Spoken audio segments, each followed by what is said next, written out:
Souvenez-vous que la doctrine est issue de la vie. Il s'agit d'une question de vie. Ce n'est pas la vie qui est issue de la doctrine. L'Église est issue de la vie et ce n'est pas la vie qui est issue de l'Église.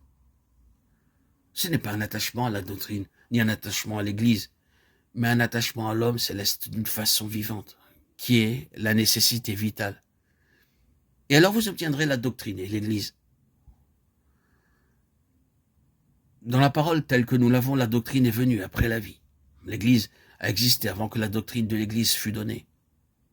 L'attachement à l'homme céleste a produit la doctrine de l'Église.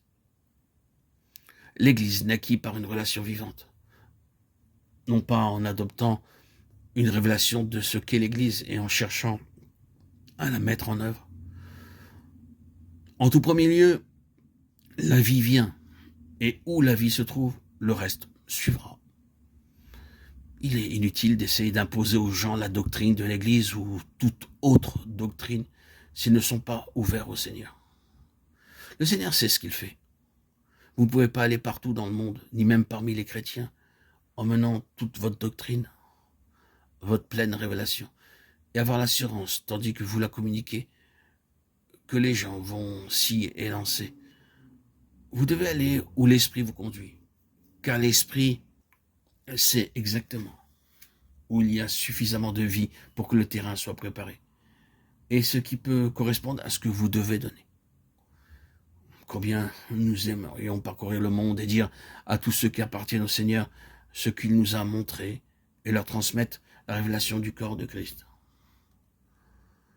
Nous irions organiser de grands rassemblements et ferions venir les gens seulement pour découvrir qu'ils nous regardent d'un air déconcerté en s'exclamant « C'est une doctrine étrange.